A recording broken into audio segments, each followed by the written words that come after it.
ಎಲ್ರಿಗೂ ನಮಸ್ಕಾರ. ಮೊದಲನೇದಾಗಿ ಅಶೋಕ್ ಕೇಣಿ ಸರ್ಗೆ ಹುಟ್ಟುಹಬ್ಬದ ಹಾರ್ದಿಕ ಶುಭಾಶಯಗಳು. ತುಂಬ ಖುಷಿ ಆಗ್ತಿದೆ. ಇಷ್ಟು ಮಟ್ಟಿಗೆ ಒಂದು ಅವ್ರ ಹುಟ್ಟುಹಬ್ಬನ ನೀವೆಲ್ಲ ಆಚರಿಸ್ತಾ ಇದ್ದೀರಾ ಪ್ರೀತಿಯಿಂದ. ಸುದೀಪ್ ಅವ್ರು ಹೇಳಿದಾಗೆ ದಾವಣಗೆರೆ ನಿಜವಾಗ್ಲೂ ನಮಗೆ ಭಾಳ ಪ್ರೀತಿಯಾದವರು. ಒಂದು ಮುಖ್ಯವಾಗಿ ಪ್ರತಿ ಒಂದು ಕನ್ನಡ ಸಿನಿಮಾನೂ ಇಲ್ಲಿ ಭಾಳ ಚೆನ್ನಾಗಿ ಪ್ರೋತ್ಸಾಹ ಕೊಡ್ತೀರಾ ನೀವು. ನನ್ನ ಮೊದಲನೇ ಚಿತ್ರ ಮೊಗ್ಗಿನ ಮನಸ್ಸು, ರಾಕಿ 2 ಚಿತ್ರ ನಿಜವಾಗ್ಲೂ ಇಲ್ಲಿ ತುಂಬ ಒಳ್ಳೆ ಕಲೆಕ್ಷನ್ ಬಂದಿತ್ತು. ತುಂಬ ಥ್ಯಾಂಕ್ಸ್ ಹೇಳ್ತೀನಿ. ಯಾಕಂದ್ರೆ ಒಬ್ಬ ಕಲಾವಿದ ಪ್ರತಿಯೊಬ್ಬರಿಗೂ ಡೈರೆಕ್ಟಾಗಿ ಥ್ಯಾಂಕ್ಸ್ ಹೇಳಕ್ ಸಾಧ್ಯ ಇಲ್ಲ.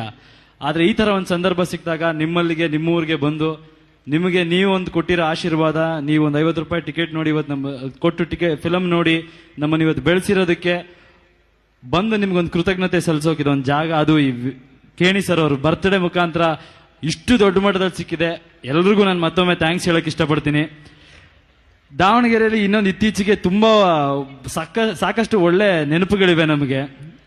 ಕ್ರಿಕೆಟ್ ಮ್ಯಾಚ್ ಆಡಿದ್ವಿ. ಆಕ್ಚುಲಿ ನಾವೆಲ್ಲ ಆಕ್ಟರ್ಗಳು ನಮ್ದೇ ಇದ್ರಲ್ಲಿ ಬ್ಯುಸಿ ಆಗಿದ್ದಾಗ ಸುದೀಪ್ ಅವ್ರು ಎಳ್ಕೊಂಬಂದು 1.5 ತಿಂಗಳು ಕ್ರಿಕೆಟ್ ಆಡ್ಸಿದ್ರು ನಮ್ಮನ್ನ ಬಿಸಿಲಲ್ಲಿ.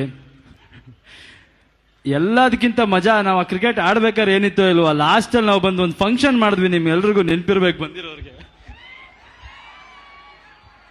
ಆ ಫಂಕ್ಷನ್ ಅಲ್ಲಿ ತುಂಬಾ ಎಂಜಾಯ್ ಮಾಡಿ ಡ್ಯಾನ್ಸ್ ಮಾಡಿದೀವಿ. ಯೋಗಿ ಅಂತೂ ಸಿಕ್ಕಾಬಿಟ್ಟೆ ಡ್ಯಾನ್ಸ್ ಮಾಡ್ದ,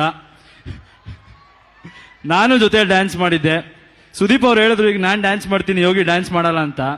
ದಾವಣಗೆರೆಯಲ್ಲಿ ಯೋಗಿನೂ ಡ್ಯಾನ್ಸ್ ಮಾಡಬೇಕು, ಸುದೀಪ್ ಅವರು ಡ್ಯಾನ್ಸ್ ಮಾಡಬೇಕು. ಸುದೀಪ್ ಅವರು ನಮಗಿಂತ ದೊಡ್ಡವರು. ಅವ್ರು ಏನ್ ಮಾಡ್ತಾರೆ ಗೊತ್ತಾ, ಡೈರೆಕ್ಟ್ ಆಗಿ ಹೇಳಲ್ಲ ನನಗೆ ಡ್ಯಾನ್ಸ್ ಮಾಡೋ ಆಸೆ ಇದೆ ಅಂತ. ಬಟ್ ಕಾರಲ್ಲಿ ಬರ್ಬೇಕಾದ್ರೆ ಗೊತ್ತಾಯ್ತು ನನಗೆ. ಸ್ವಲ್ಪ ನೀವೆಲ್ಲ ಪ್ರೀತಿಯಿಂದ ಫೋರ್ಸ್ ಮಾಡಿ ಕೇಳಿದ್ರೆ ಖಂಡಿತ ಡ್ಯಾನ್ಸ್ ಮಾಡ್ತಾರೆ ಸುದೀಪ್ ಅವರು. ತುಂಬಾ ಒಳ್ಳೆ ಡ್ಯಾನ್ಸರ್ ಅವರು. ಬಹಳ ಪ್ರೀತಿಯಿಂದ ನೀವು ಕೇಳ್ಕೊಂಡ್ರೆ ಖಂಡಿತ ಡ್ಯಾನ್ಸ್ ಮಾಡ್ತಾರೆ. ಒಳ್ಳೇದಾಗ್ಲಿ. ಇನ್ನು ಎಲ್ಲದಕ್ಕಿಂತ ಮುಖ್ಯವಾಗಿ ಇನ್ನೊಂದು, ನನ್ನ ಸ್ನೇಹಿತ ಸಚ್ಚಿ ಕೇಣಿ ಸರ್ ಅವರ ಬರ್ತ್ಡೇನ ಲಾಸ್ಟ್ ಟೈಮ್ ಮಂಡ್ಯಲ್ಲಿ ಆಚರಿಸಿದೆ. ತುಂಬಾ ಕಾಳಜಿಯಿಂದ ಈ ಫಂಕ್ಷನ್ಗೂ ನಮ್ಮೆಲ್ಲರೂ ಬಹಳ ಪ್ರೀತಿಯಿಂದ ಕರೆದು ಇಲ್ಲಿ ಇದು ಮಾಡ್ಕೊಟ್ಟಿದ್ದಾರೆ. ಅವ್ರು ಒಳ್ಳೇದಾಗ್ಲಿ. ಇದೇ ರೀತಿ ಕೇಣಿ ಸರ್ ಇನ್ನೂ 100 ಕಾಲ ಬದುಕಲಿ, ಒಳ್ಳೇದಾಗ್ಲಿ ಎಲ್ರಿಗೂ. ಯೋಗಿ ಮಾತಾಡ್ತಾನೆ. Thank you.